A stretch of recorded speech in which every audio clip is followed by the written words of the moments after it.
Passing a new growth package is our most pressing economic priority.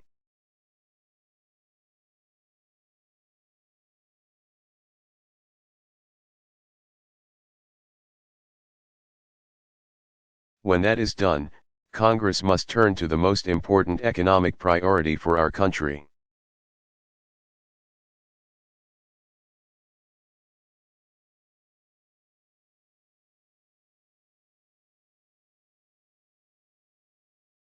And that's making sure the tax relief that is now in place is not taken away.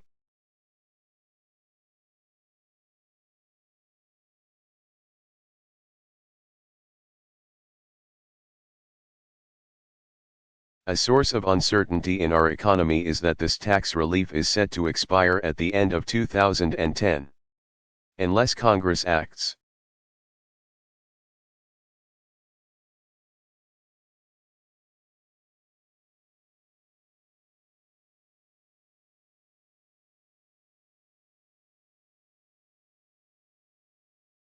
The American people will face massive tax increases in less than 3 years.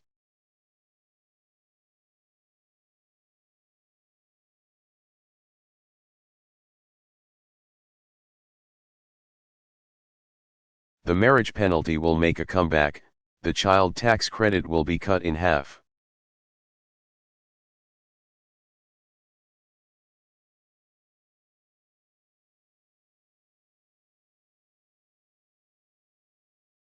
The death tax will come back to life, and tax rates will go up on regular income, capital gains, and dividends.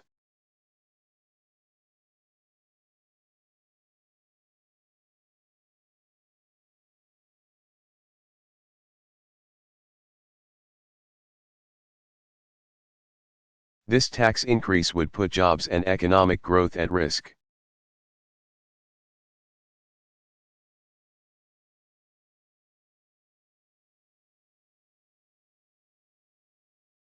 And Congress has a responsibility to keep that from happening.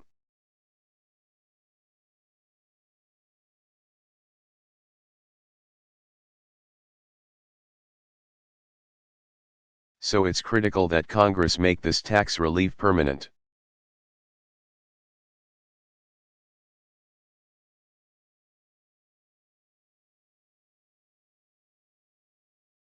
We're in the midst of a challenging period, and I know Americans are concerned about our economic future.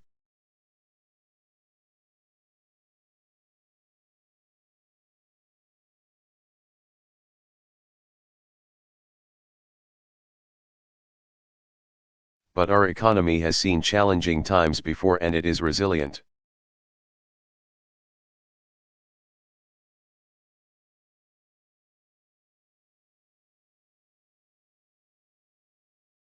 In a vibrant economy, markets rise and decline.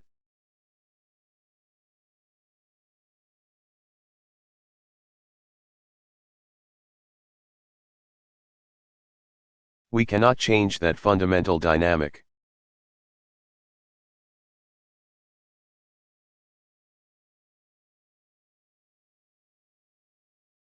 As a matter of fact, eliminating risk altogether would also eliminate the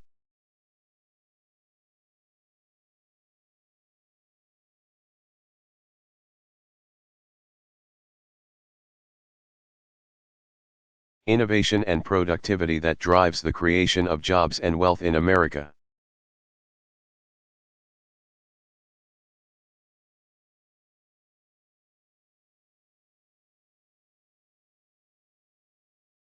Yet there are also times when swift and temporary actions can help ensure that inevitable.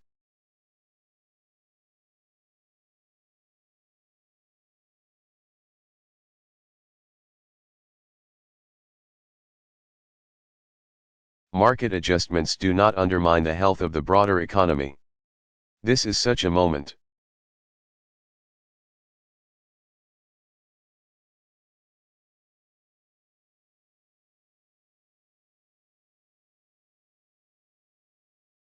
By passing an effective growth package quickly,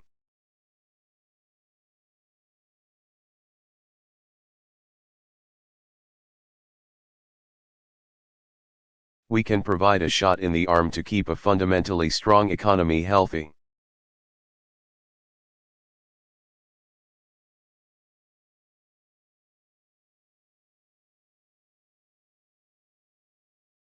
And it will help keep economic sectors that are going through adjustments.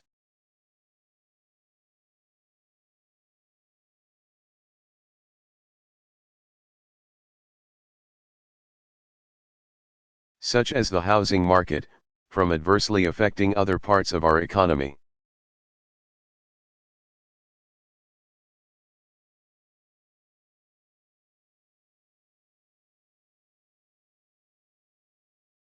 I'm optimistic about our economic future, because Americans have shown time and again that they are the most industrious.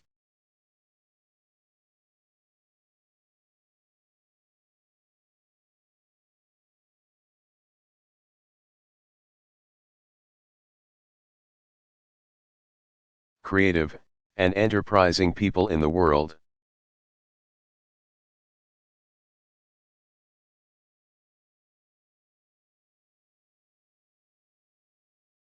That is what has made our economy strong.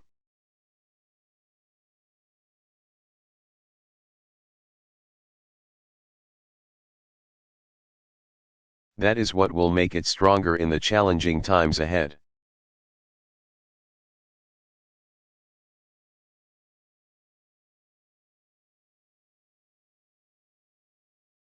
Thank you.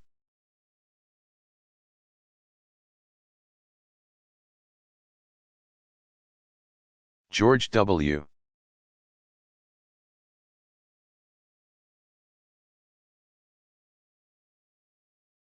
Bush.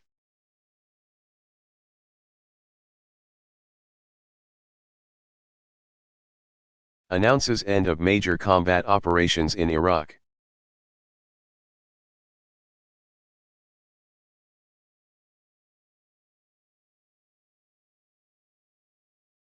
Delivered May 1, 2003 from the USS Abraham Lincoln, off the coast of San Diego, CA.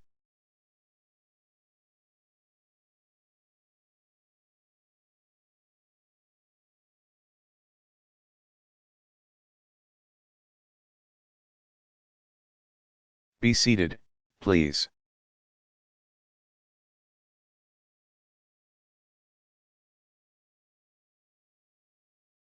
Thank you.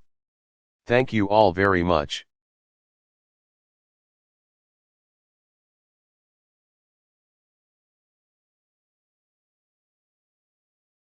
Admiral Kelly, Captain Card, officers and sailors of the USS Abraham Lincoln.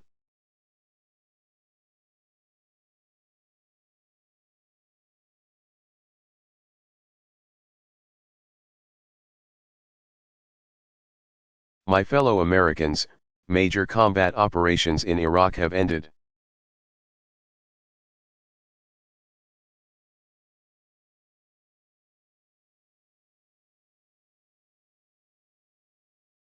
In the Battle of Iraq, the United States and our allies have prevailed.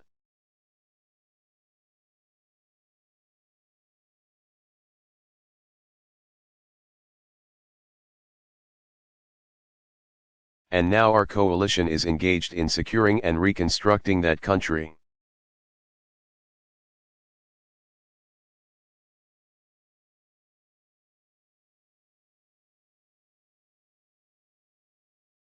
In this battle, we have fought for the cause of liberty, and for the peace of the world.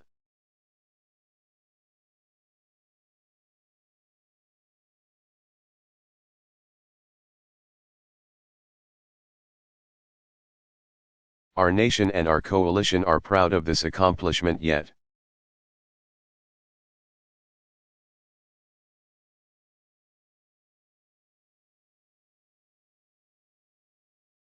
It is you, the members of the United States military, who achieved it.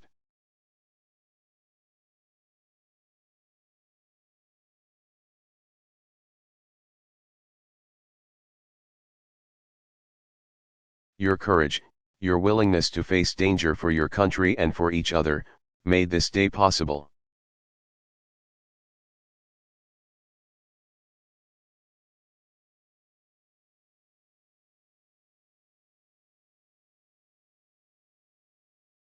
Because of you, our nation is more secure.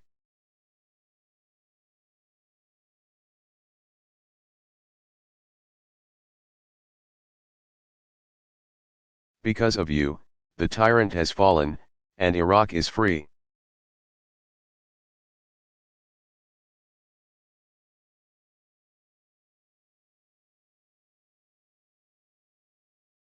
Operation Iraqi Freedom was carried out with a combination of precision and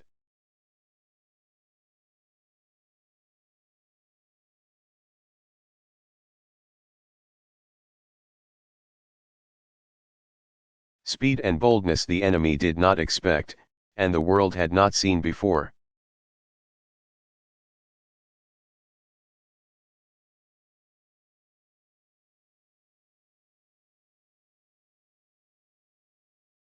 From distant bases or ships at sea,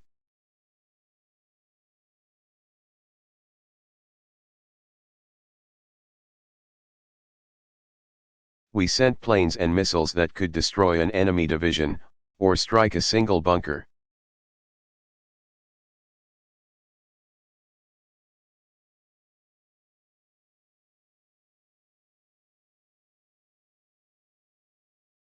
Marines and soldiers charged to Baghdad across 350 miles of hostile ground.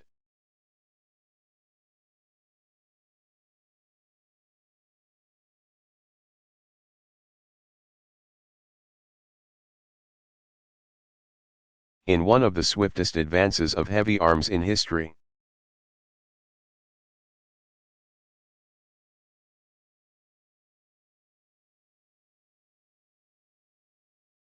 You have shown the world the skill and the might of the American armed forces.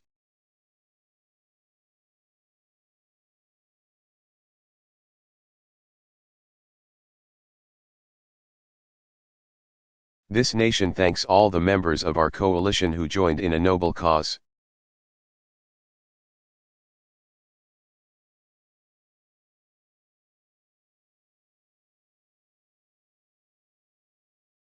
We thank the armed forces of the United Kingdom, Australia, and Poland, who shared in the hardships of war.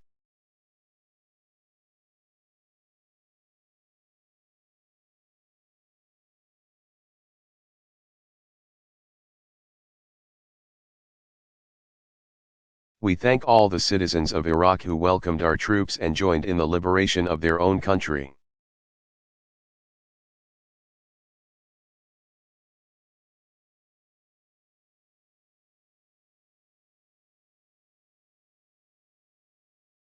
And tonight, I have a special word for Secretary Rumsfeld, for General Franks.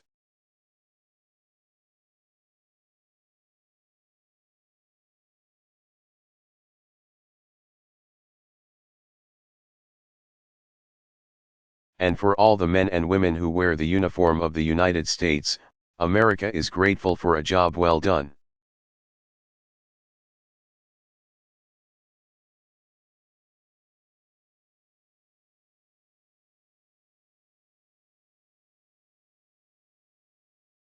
The character of our military through history, the daring of Normandy, the fierce courage of Iwo Jima.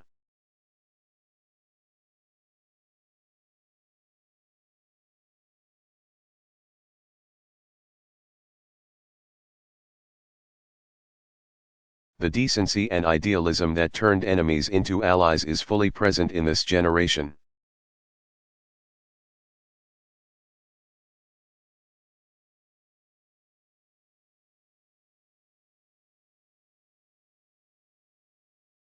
When Iraqi civilians looked into the faces of our servicemen and women,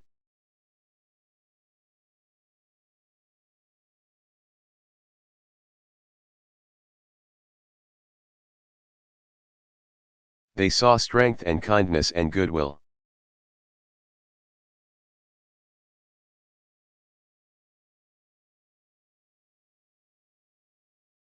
When I look at the members of the United States military,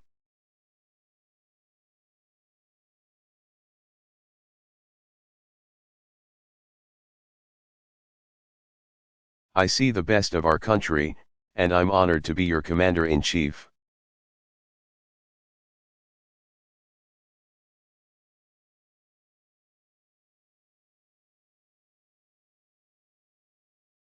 In the images of falling statues, we have witnessed the arrival of a new era.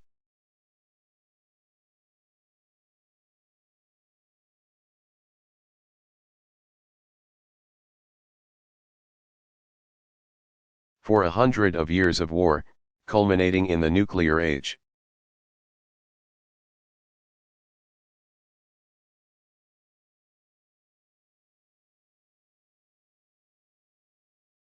Military technology was designed and deployed to inflict casualties on an ever-growing scale.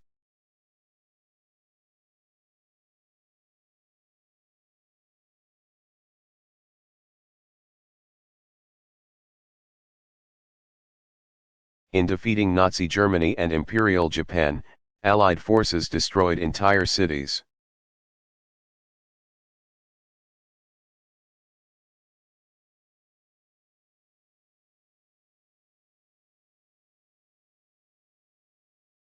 While enemy leaders who started the conflict were safe until the final days.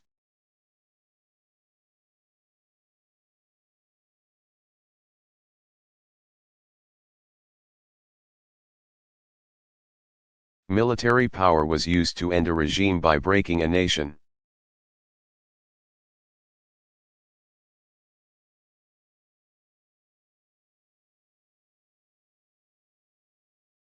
Today, we have the greater power to free a nation by breaking a dangerous and aggressive regime.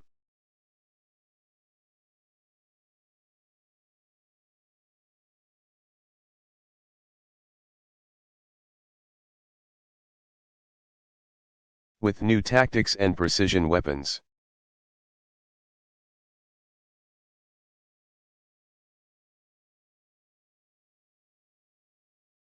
We can achieve military objectives without directing violence against civilians.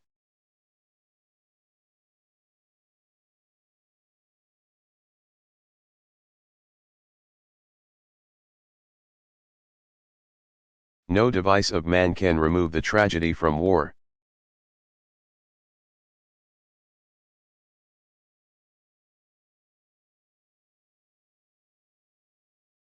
Yet it is a great moral advance when the guilty have far more to fear from war than the innocent.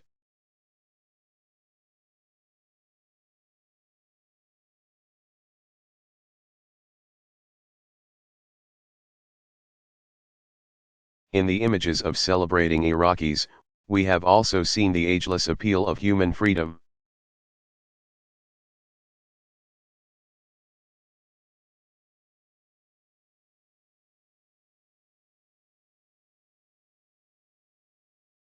Decades of lies and intimidation could not make the Iraqi people.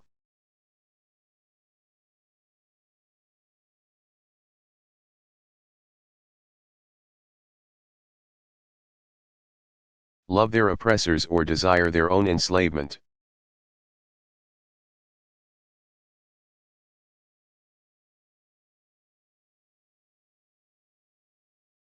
Men and women in every culture need liberty like they need food and water and air.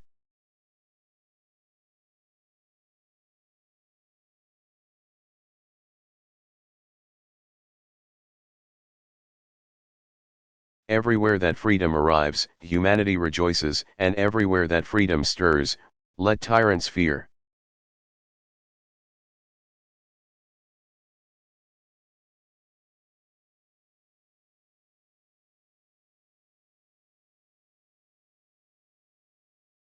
We have difficult work to do in Iraq.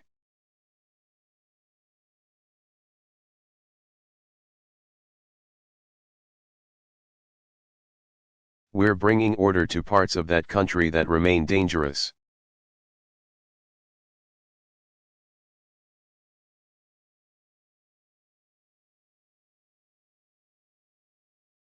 We're pursuing and finding leaders of the old regime, who will be held to account for their crimes.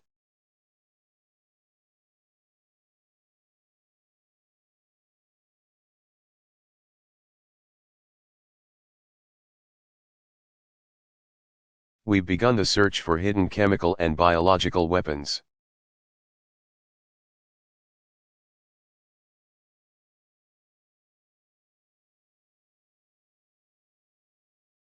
and already know of hundreds of sites that will be investigated.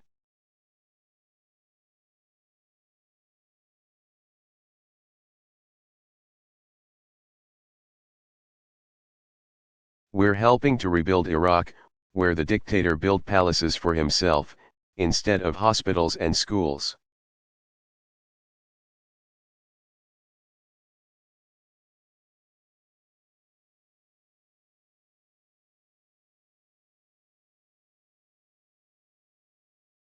And we will stand with the new leaders of Iraq as they establish a government of, by, and for the Iraqi people.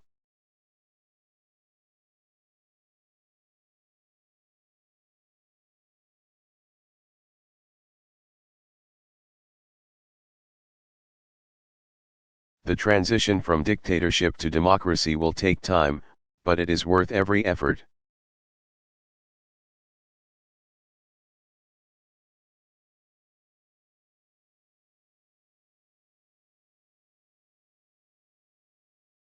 Our coalition will stay until our work is done.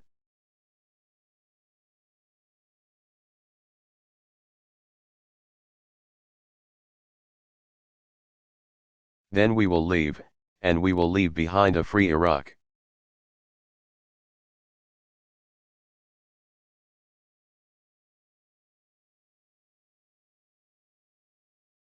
The Battle of Iraq is one victory in a war on terror that began on September 11, 2001 and still goes on.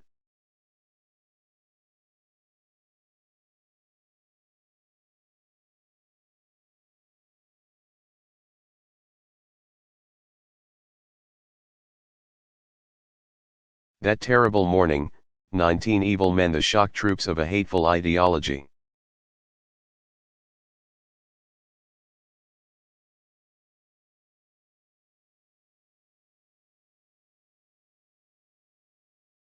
Gave America and the civilized world a glimpse of their ambitions.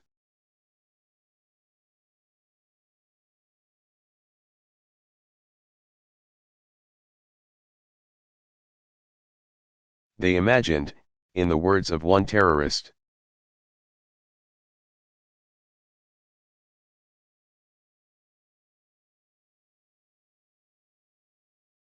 that September the 11th would be the beginning of the end of America.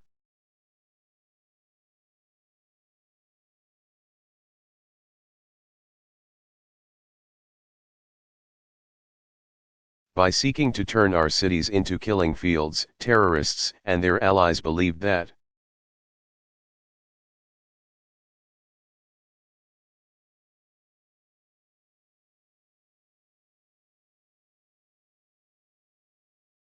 they could destroy this nation's resolve, and force our retreat from the world. They have failed.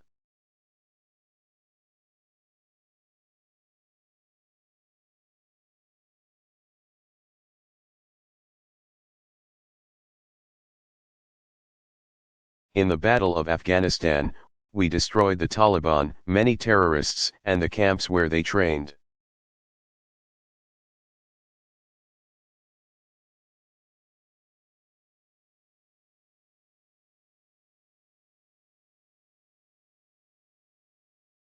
We continue to help the Afghan people lay roads, restore hospitals, and educate all of their children.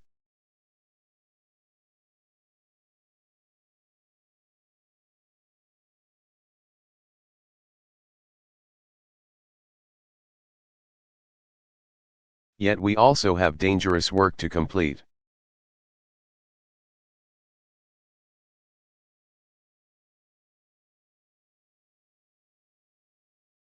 As I speak, a special operations task force, led by the 82nd Airborne,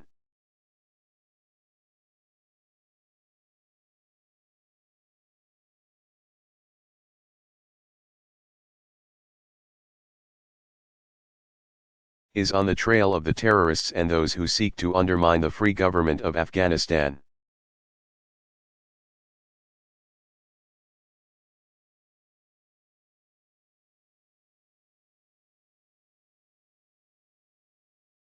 America and our coalition will finish what we have begun.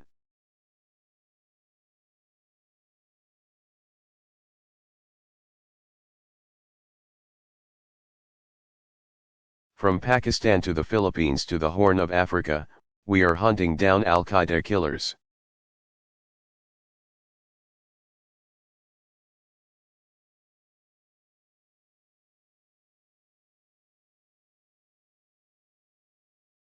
"19 months ago, I pledged that the terrorists would not escape the patient justice of the United States.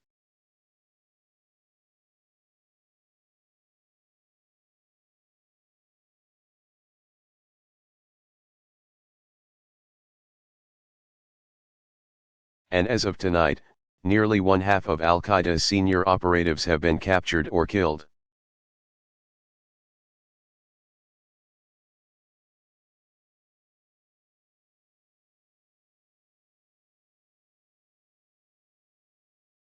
The liberation of Iraq is a crucial advance in the campaign against terror.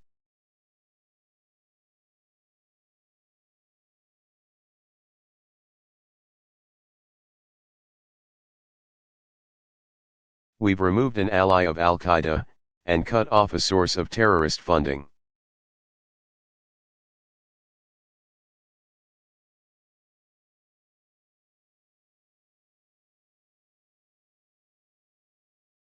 And this much is certain, no terrorist network will gain weapons of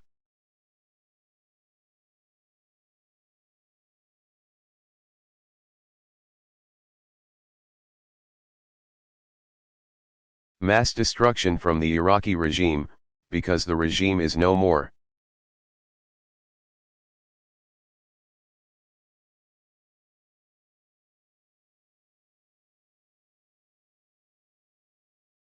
In these 19 months that changed the world,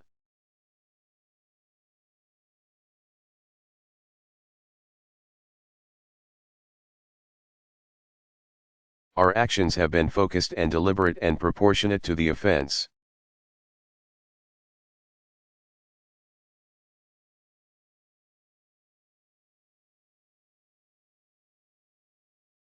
We have not forgotten the victims of September the 11th, the last phone calls.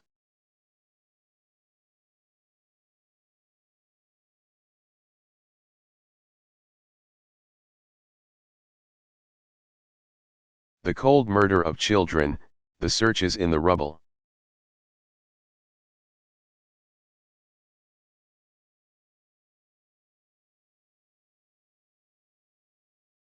With those attacks,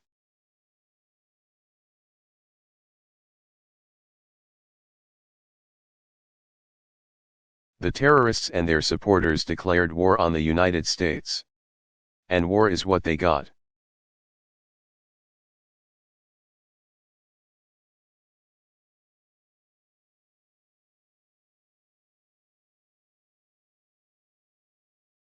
Our war against terror is proceeding according to principles that I have made clear to all.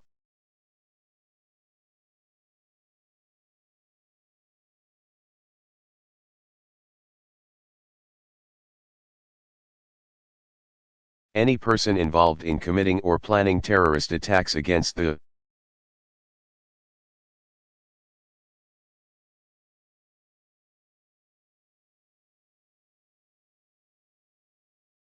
American people becomes an enemy of this country, and a target of American justice.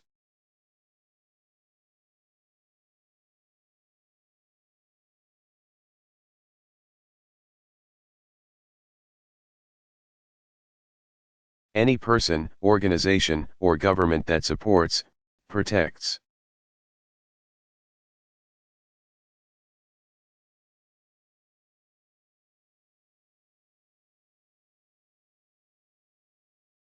or harbors terrorists is complicit in the murder of the innocent, and equally guilty of terrorist crimes.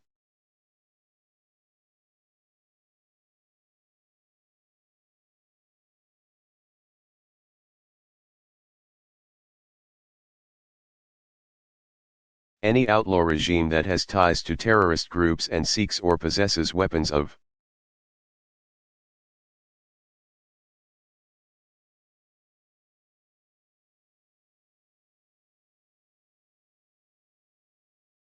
mass destruction is a grave danger to the civilized world and will be confronted.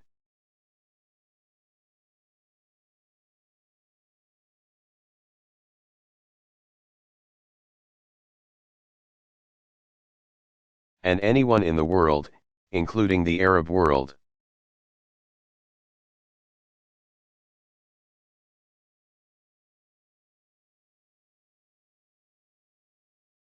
Who works and sacrifices for freedom has a loyal friend in the United States of America.